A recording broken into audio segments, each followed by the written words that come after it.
Welcome back to the SaaS Revolution Show. I'm your host, Alex Theuma, CEO, founder of SaaStock. Delighted today to be joined by Deepali Nangia from Speedinvest and Ed Lascelles from AlbionVC.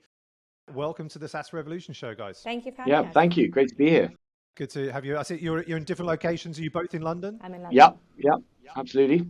At the office, Speedinvest office, always. At the office, always in the office. Is it like with VCs? Are you going into the office all the time? Are you doing remote work? Are you doing work from home? I come in Monday through Thursday, on the other than the days that I'm traveling. Yeah, 3 days. How about you? 3 days a week. And it is noticeable just here in Farringdon, where we're based. The tube is still pretty empty on a Monday and a Friday. Yeah, we're still just trying to figure it out. Like we've got mandatory days on Wednesday and Thursday in London, but I can tell you there's like 2 people in the office today, and as you can see, I'm at home. So not leading from the front there, but let's ignore that. Let's just get to learn a little bit about you first of all, before we go deep into it. We always start off getting to know who you are as people. So Deepali, why don't you start with this deep question? Who is Deepali? Really deep, as you say. I'm a partner at Speedinvest with the focus on female and diverse founders. I joined Speedinvest 2.5 years ago. The first year I spent as a venture partner and joined full-time a year and a half ago as a partner. Speedinvest, as you know, is a pre-seed seed pan-European fund, investing across 6 sector verticals: deep tech, health, fintech, SaaS, consumer marketplaces, and fintech. And I've been here now 1.5 years. I've made some actually SaaS investments last year, 3 of them. Was involved with 3 female founders. Separately, outside of that, I'm co-founder of Alma Angels, which is an angel community set up to create the next generation of female angel investor. And lastly, I'm a mother of 2. Very cool. Outside of investing and obviously parenting 2 children, which is a full-time job in itself, what else do you do? Like any known hobbies? Any time for that? I love to exercise. So whatever free time I have, I do, go for a run a lot. I go to the gym a lot. Of course, I don't think I have that much free time beyond parenting and working. I also have Alma, as you know, on the side. I'm still very much co-founder there. So, I'm trying to take some holiday every now and then. Thanks, Deepali. And Ed, how about you? Yeah, well, starting on the outside stuff, that's what we're talking about. I guess I'm quite excited about the fact the tech VC band that I'm in has just got its first gig in the diary after the pandemic. We got to a nice level of playing at various sort of tech events, tongue firmly in cheek. Played a couple of really fun gigs, and then the pandemic hit. The live music industry, obviously one of those that got badly hit, and then our band, we all started a day job. But we just got our first gig in the diary in October. Details to follow. But anyway, we started getting practicing. Been great to have back in the studio. Anyway, but that is obviously on the side. The focus for me, I've been investing in ventures since 2004. Begun life briefly, unimaginatively, and safely by choosing a banking career while I sort of tried to figure out what to do next. Was sort of lucky enough to join just as the .com boom started going in full swing, and then actually floated a company on the London Stock Exchange. It was the first sort of tech company under these new flexible listing regime that then was worth £1.1 billion, I think, at the point we floated it. And then we sold 18 months later for £8 million in the dot bust, which was like a real sort of initiation into the sort of corporate world. And then from that, just sort of fell into venture, which was very different back then. It wasn't all tech, and it's very different to the sort of startup world now. And then first few investments are in tech, we're in software, and I've basically been investing in software companies ever since. And then now Albion is, we've been around for over 25 years. We've invested in 200 companies. We've had exit on NASDAQ, Stock Exchange, Oracle, Facebook, Apple, Microsoft. And then we've had loads of companies that sadly haven't made it at all, and loads in between. So have got our scars, but also loads of experience as to what kind of the commonalities are of companies that end up succeeding. Yeah, so about 50 companies in the portfolio at the moment, and just focused on early stage venture in the UK. Thanks for that, Ed. And you mentioned there about falling into venture and a bit of your journey there. Like asking you both, and maybe Deepali first, like why move into VC? What was it about VC? So to be honest, I didn't have like this linear path into VC. Like I came horizontally, into Speedinvest. I had been angel investing and advising female founders for 7-8 years in the, in the angel ecosystem, and also, of course, built up Alma Angels. I had invested. I think the first angel investment I made went public, which was Pension B. It was a fintech. I think I was one of their first few angels, and then invested in 30 or so angel deals. Atomico gave me some capital for 3 years, so I'd invested as an Atomico scout. And was having dinner with a friend one day who is now building a deep tech company in AI, and he used to be at DeepMind, and he said to me, have you ever thought of a venture partner role at a fund, given all the work that you do in the ecosystem? And I had never even heard of what a venture partner was. So, I had known a lot of funds by then. One of them was Speedinvest. I literally emailed like 3 people, and one of them was Speedinvest, and said, if you ever hear of a European fund that's looking for a venture partner, I'd love to be considered, or at least learn more about it. And I emailed 2 American funds, because I thought, I'm sitting in London, who can I add most value to? And Speedinvest, Felix at Speedinvest wrote me back like immediately and connected me to the CEO of Speedinvest, who got on the phone with me like within a week and said, I love what you're doing for female founders in the UK. Would you be interested in joining us as a venture partner and doing the same? And for me, it was about investing more capital. I've always had only one KPI, which is how much money can I invest into strong women who are building, big scalable companies. And I thought that Speedinvest would give me that platform. Never thought I would be a partner. Really, it wasn't about, for me, it wasn't the destination. It's always been about, the journey. And I felt like joined Speedinvest as a venture partner, and it was supposed to be 1 day a week, and ended up being like, I ended up spending like 3-4 days a week with them. And then Oliver Hall, who's our CEO, I really joined Speedinvest for him. I said, why don't you join us as a partner and just keep doing what you love and keep doing whatever you've been doing just inside our platform. And I just thought it'd give me a bigger platform and much more money to deploy and continue doing what I love. And that's how I ended up in VC. I don't think it's the end. I don't know where I'll end up, but definitely, like I said, wasn't a destination for me or a destination of choice. I just love what I do, and I can do it at Speedinvest. Very cool. And Ed, you fell into it, but you're still there. I fell into it in that it wasn't such an obvious thing to do back then. I'd gone into kind of, being trained in the financial services industry and was trying to figure out what to do with that training. And there were a lot of more obvious things to do. And I just sort of happened upon venture, had seen a couple of companies just go from nothing to them. We ended up floating them on the market. And I just thought, what a great journey. An entrepreneur literally just came up with an idea and then made it happen. And the next thing you know, we're floating the company. I just thought, this was quite cool and unusual. So I fell into it. I met the guys I now work with, and it just hit it off straight away. And then immediately I could just see that the immediacy of you invest, back then it might have been £1 million or £2 million, and just what would then happen, and you would get it, work very closely with the founders who are incredibly energetic and inspiring individuals, and then you just go and make stuff happen. And then it didn't always work, but sometimes it did. It was just incredibly exciting to be part of that. And I mean, obviously, the most exciting thing would to be a founder. But I don't have. I mean, particularly over the pandemic and what's happened these last few years, I've realised that I don't have the resilience or the bravery to really go through the extremes that role entails. So the next best thing I think is being sort of ringside and partnering and providing the capital. And then actually, it's continued to be the case. I think we can actually, make a difference in how we partner if we do it in the right way with the companies we support. And I guess founders that are listening, and it's mostly founders that listen to the podcast, and not that we would advise unless you wanted them to, but if they wanted to kind of reach out to you, after the podcast, to Speedinvest or to Albion, why would they reach out to Deepali or Ed? What are the differences, not necessarily between you individually, but between Albion and Speedinvest? So what would you say the differences, and maybe even the complementary elements? I mean, I think we're much earlier than Ed.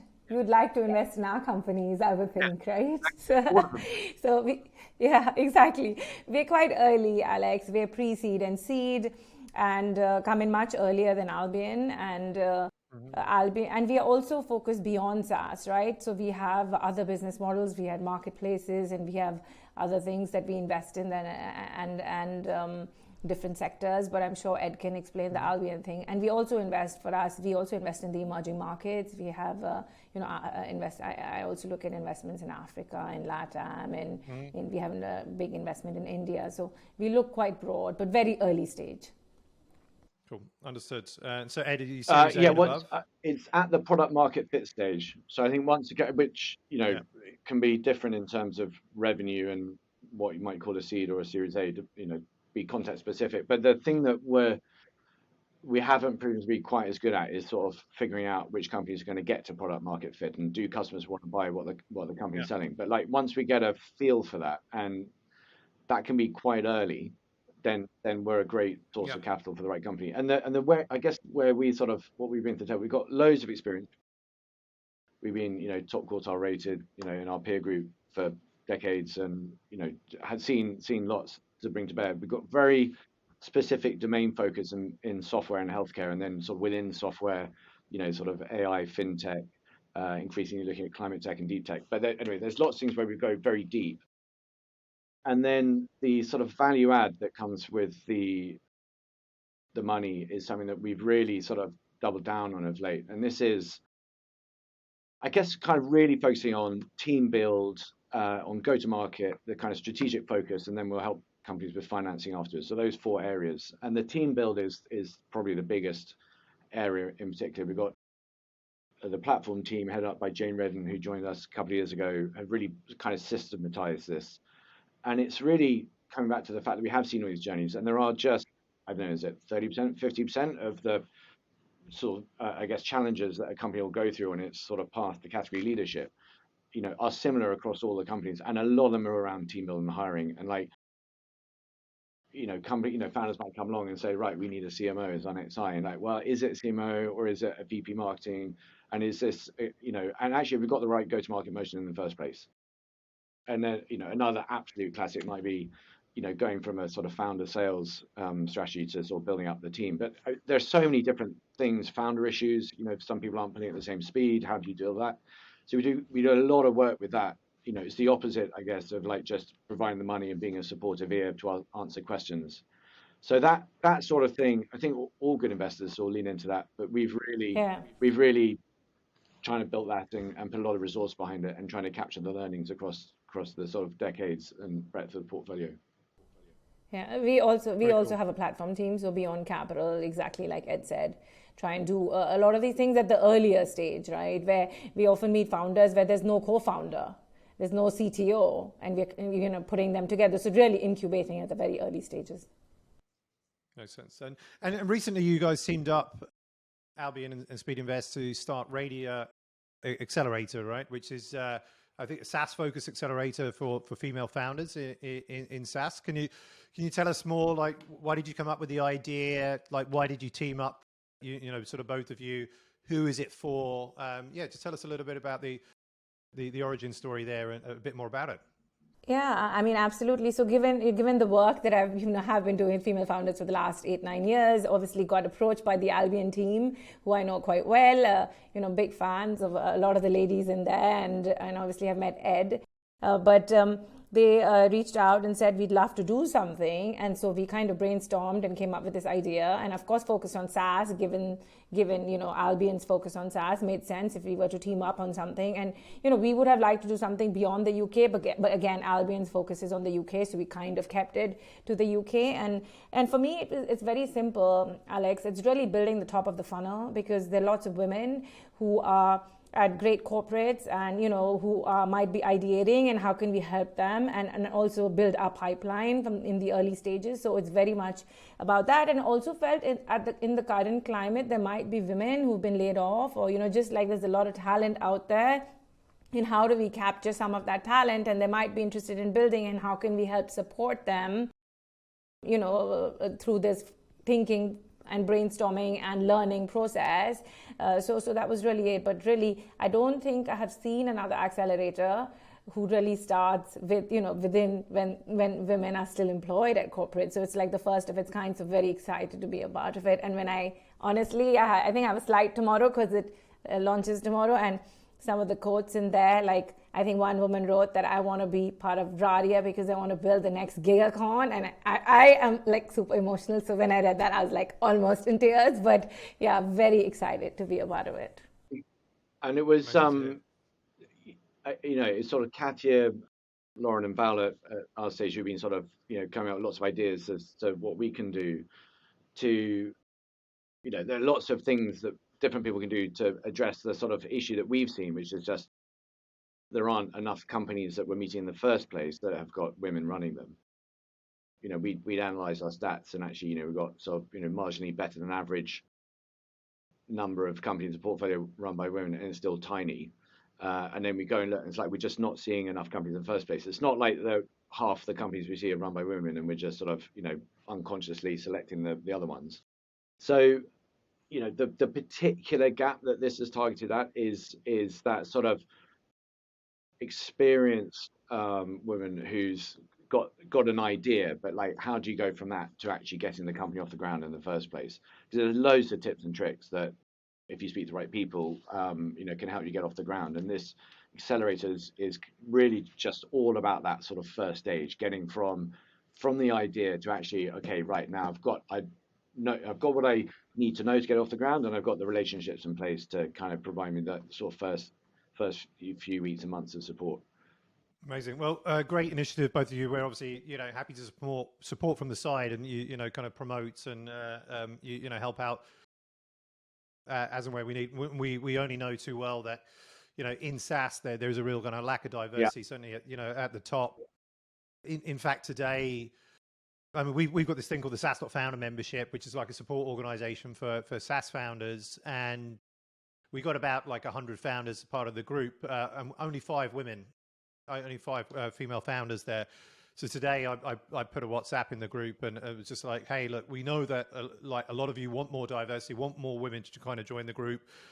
My ask is like to kind of just sort of reach out, obviously in the right way, to female founders that just to talk to them a little bit about what it is that we're doing, and just help share that awareness. But certainly there's more that we need to do within that space, and as I say, just like 5 out of 100 is just not. And we should definitely follow up on that offline or after this, because I mean the other thing that's been great about this is spend my whole life pitching things to people, trying to get them to do stuff. It's like that's come to the stage. Well, what's been amazing about the kind of Radia accelerators, going out to the ecosystem is like there's not a single person out that said like, do you want to get involved, or can you help, or would you everyone said yes. I mean, you've got the whole ecosystem is involved one way or another, and there's only so many kind of slots in the program, but like we could have filled up 3 times as many. And actually, I think you look at the people who are on the first cohort. I mean, incredibly inspiring individuals. So we're excited before we started. Now, having actually started, I think even more excited.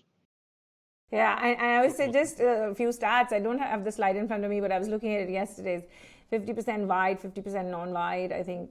Of the non-white, I think maybe 28 to 30% Asian, and women from like Facebook, Google, Amazon. I mean, I saw the logos and I was like, this is phenomenal. Yeah. So amazing, good stuff. Well, look, we're going to just jump now into building and the early days of SaaS companies, right? I know it's the topic that you like to speak about, and let's get some hopefully some portfolio examples. In some of this as well, but let's start out with how at the early days do you go about testing your ideas? So Deepali, what are your thoughts around this? I mean, I have invested in a few SaaS companies, obviously some consumer SaaS as an angel, and at Speedinvest have done last year, and I'm hoping Ed is going to look at them as they come of age. Being very close to the customer base, right? Constantly talking to the customer is extremely important, and iterating the product based on what the customer wants, but also making sure that it's a large enough customer that wants that feature or product, and how do you price for that is quite important, right? Because you don't want to build everything and then not be able to price for the right audience. So constantly iterating based on being in touch with the customer, and obviously a lot of SaaS companies, and Ed probably knows this a lot better than me, is probably start with a different customer base, test with a different customer base, and ultimately want to build for a larger larger, right? Larger ACVs, at least on the B2B side, rather, unless it's like, product-led growth, in which case, I guess on the PLG side, the product has to be phenomenal for it to just sell itself. And the customer almost has to love the product. Again, it comes back to the customer. So it's super important to be constantly talking and iterating with the customer is how I look at it without being a SaaS expert, right? 100%. Ed, the testing, I mean, we're often going in after the... Much later. Yeah, we're going much later. I mean, still...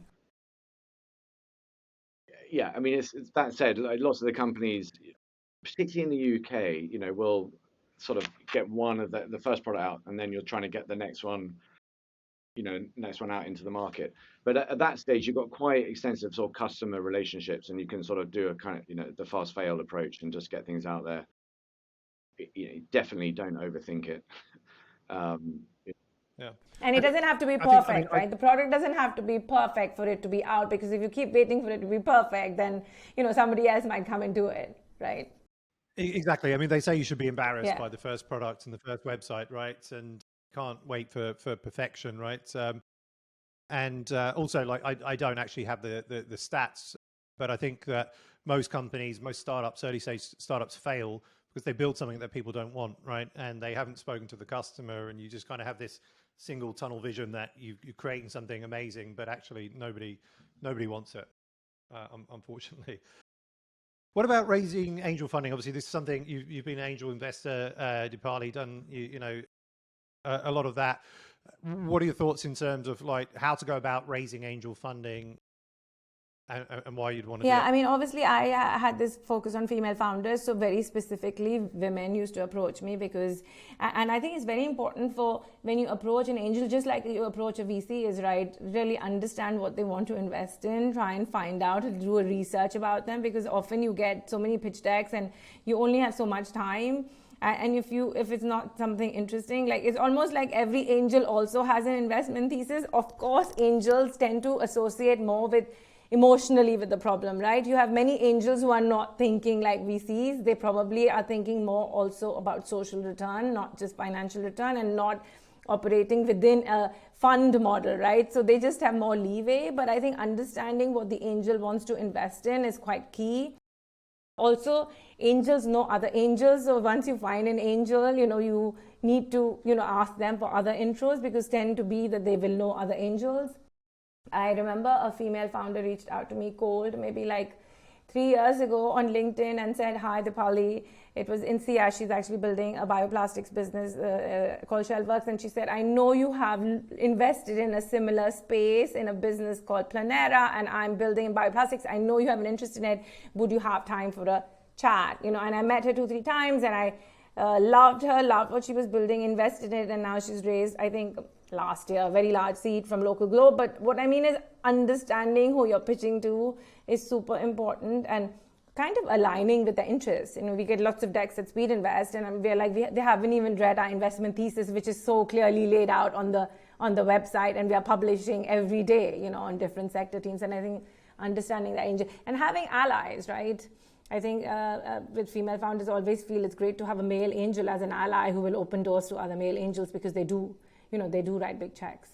Is it an advantage if you've got an angel round when you're looking at, at the seed stage to invest, or does it matter so much? I'm not sure I understand. Is it good to have angels? Yeah. Yeah. So like if you're looking to make a seed investment in a company and they've done an angel round, does that, is that help? Or like, how do you view that?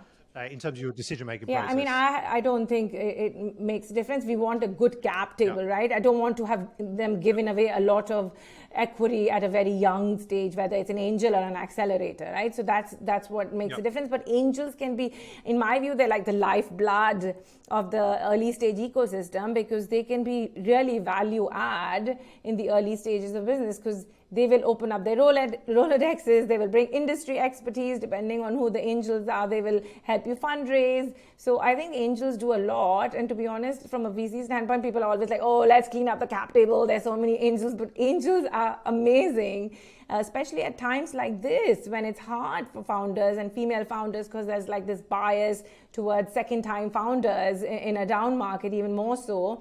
I think angels can play a very key role here. in helping founders in the early stages before we come in. Or I mean, we come in really early, but would then like to bring in really strong angels when we are doing pre-seed rounds. And Ed, I know you do invest like a little bit later, as you say, around sort of like go-to-market fit, but you know, any kind of like thoughts and advice in terms of like raising seed more funding? product market fit, which is a stage before the go-to-market fit. Product. Okay, sorry, yeah. I think at all sort of stages of the early stages of the sort of funding journey, like you always ask yourself, like, what is the problem you're solving? You know, how intense a problem, how big a problem, and you know, why is this individual and this company uniquely placed to solve it? And then just the further along you go, the more evidence you've got of that being the case. So I just find, and then, you know, as investors, you're obviously, you know, quite intensely trying to understand, you know, is the founder credible and have they got a good sort of clear plan and narrative around how they're going to kind of execute on this opportunity. You know, that sort of is what it is, but all of this discussion is really a sort of a framework to enable that critical sort of element going as well. But it's, you know, comes back down to, you know, sort of founding team, you know, product to market. But the founding team and the market are the two bits that are most important. Great segue there, Ed, in terms of the importance of the early team, the founding team, and the culture of the company. So, Deepali, maybe you share some of your thoughts on that and why it's so important. Yeah, I mean, culture is so important, and I don't know if people place enough emphasis on it, to be honest, because when I hear of so many companies that, you know, where the culture isn't that great early stage, and I'm like, I understand why, because there's so much stress and they're trying to build, and if they have external capital, they're trying to, you know, make sure they're building fast enough because there's investors chasing down their throat.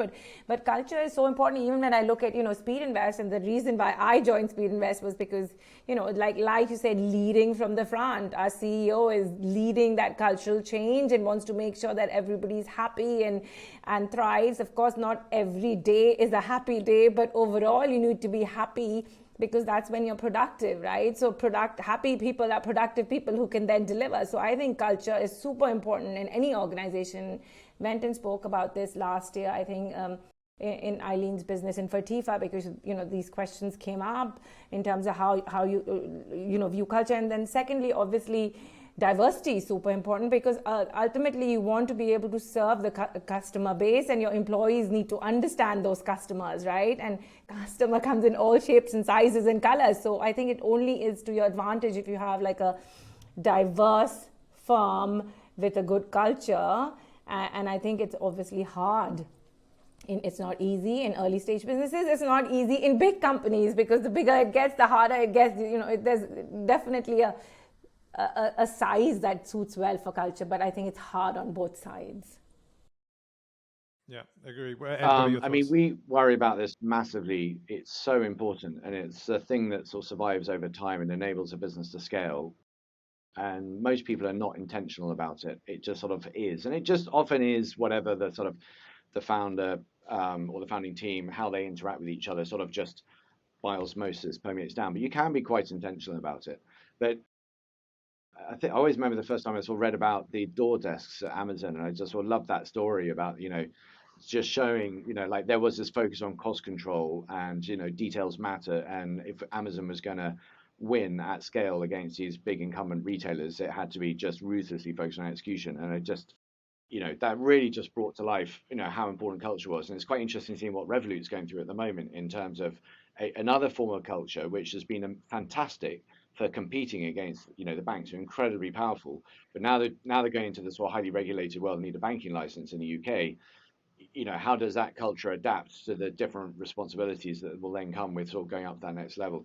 So, you know, it really matters, and it sort of comes up at about, I mean, it comes up right in the early days. You know, I guess some of the early values, you know, what sort of behavior do you tolerate internally, but also how do you treat your customers? And if you're a cybersecurity company, are you going to cut corners in terms of what you deliver to customers? What does that say about how you treat security? And, you know, all these sort of things that sort of give little subliminal signals across the business. But we did have one company that had 70 employees when we invested, much later stage than we normally do. And then the year after we invested, it had 120 employees, but it had 50 resignations.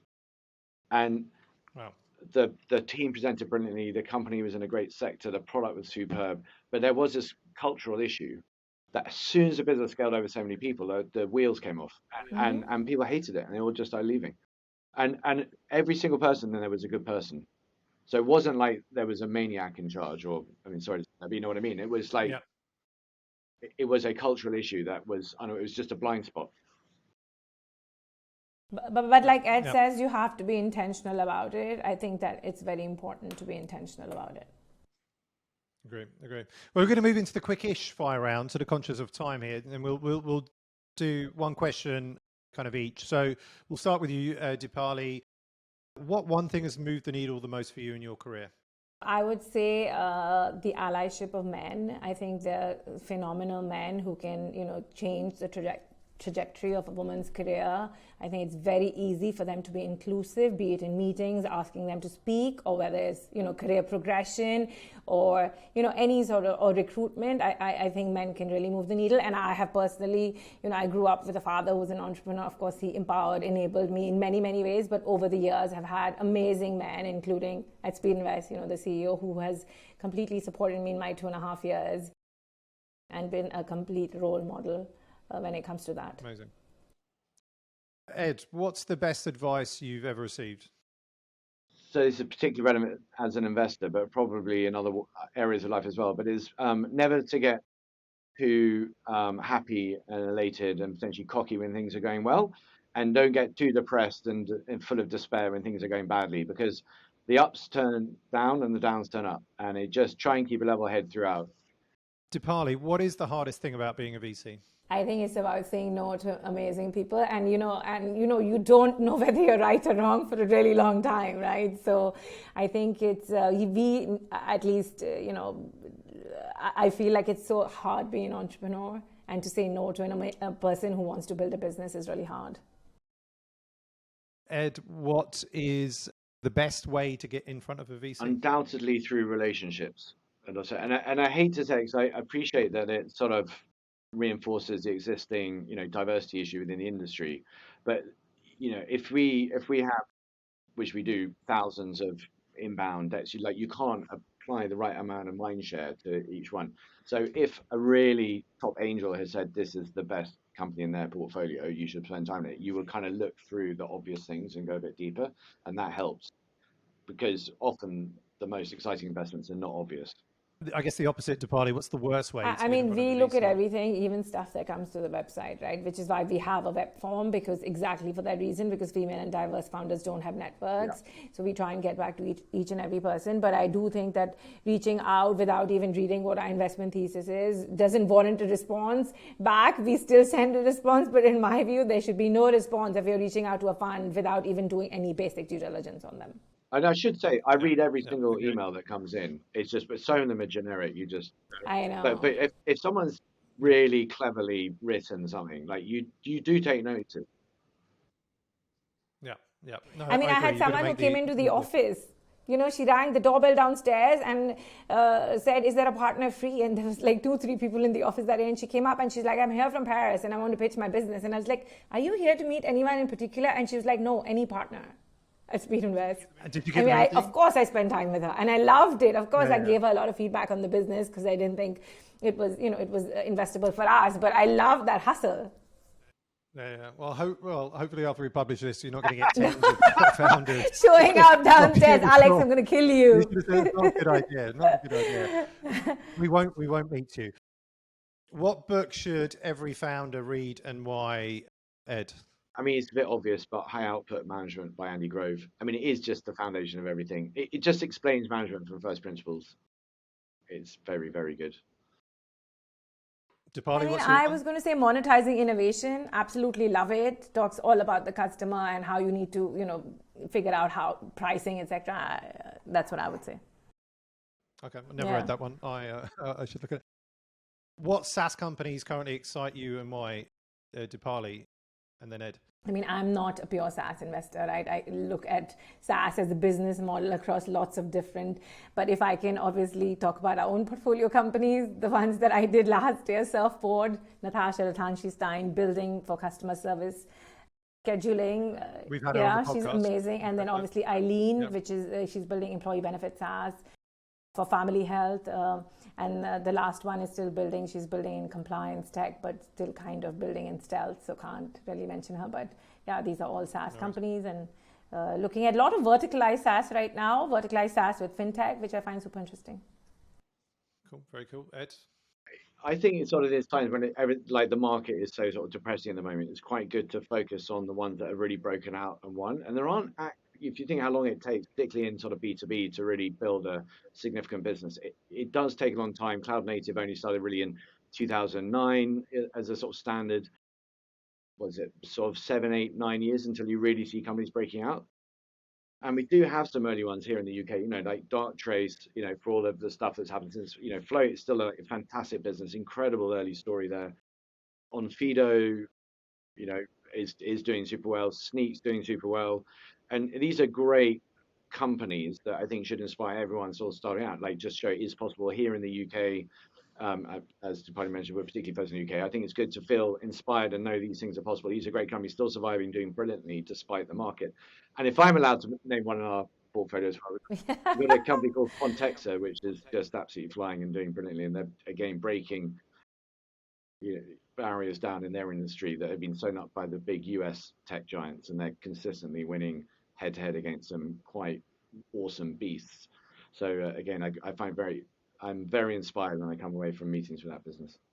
Awesome. Good stuff. Well, we're coming to the end of the podcast. Really enjoyed it. It's not often we have two guests, but it brings a nice sort of like dynamic to it and energy. But where can people find you both, I guess, kind of individually online, and also learn more about the accelerator? I'm on Deepali at speedinvest.com, but also my details are on LinkedIn. I don't add anybody I haven't met, but yes, of course, they can message me through LinkedIn, and the accelerator is up and running and starts tomorrow. What's the URL? Radio Accelerator. RadioAccelerator.com. Yeah, that's it. Yeah. Very cool. We'll also put when we publish this in the post, we'll include the link for this as well. And Ed, where can people find you online? Ed at AlbionVC. And like Deepali, I do read all the messages that come on LinkedIn, but I'll only accept if I've actually met someone. Okay. And who is the accelerator for? Like specifically, like what's the ICP? What stage? It's women who are, currently working in corporates or scale-ups, and they're thinking about building. They have an idea, and they want to just learn the ropes on how to get there. Just how to start. Very cool. Yeah, good stuff. Well, look, Deepali and Ed, thank you so much for joining the podcast today. Your great initiative with Radio Accelerator. Really hope that thrives. And yeah, look forward to seeing you both in person, maybe at SaaStock in Dublin, sort of later this year. But thank you so much, Deepali and Ed. Thank you, Alex. Cheers. Bye. Thank you.